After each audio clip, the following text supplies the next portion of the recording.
devastating flood, cutting through schools, worship centers, farmlands, markets, and everything on its way. Since the start of this year's rainy season, communities in several parts of Nigeria have experienced flooding that has left over 600 dead and over 1 million displaced. This is Abari community in Patani local government of Delta State. Every year, this community experiences flooding that threatens its existence, but left with no option, community members stayed after every incident. This flood we are suffering so much in Abari here. There is no means for us to buy anything. Pregnant women, we could not even go to antenatal anymore. This community of the soul, the flood don't take over community place. Our mothers and our fathers in the suffer.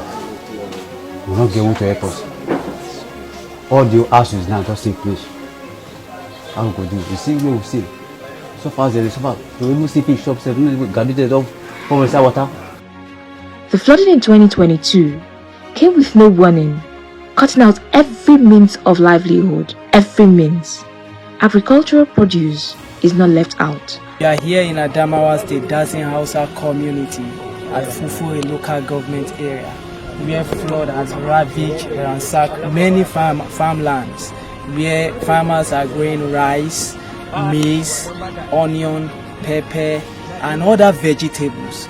Most of the farmlands have been ransacked, submerged, and swept away by the flooding that happened within the last 2 months. The farmers are lamenting bitterly, and as you can see, a lot of them are already here trying to pick up the remnants of the crops that have been destroyed.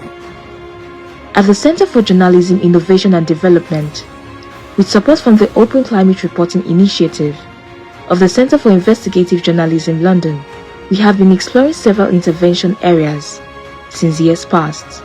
This year alone, we have engaged over 30 journalists in 5 countries to report on climate change in different programs, including the West Africa Climate Change Media Fellowship. According to Nigeria's Ministry of Humanitarian Affairs, Disaster Management and Social Development, about 31 states have been affected by the flooding and over 300,000 hectares of land destroyed.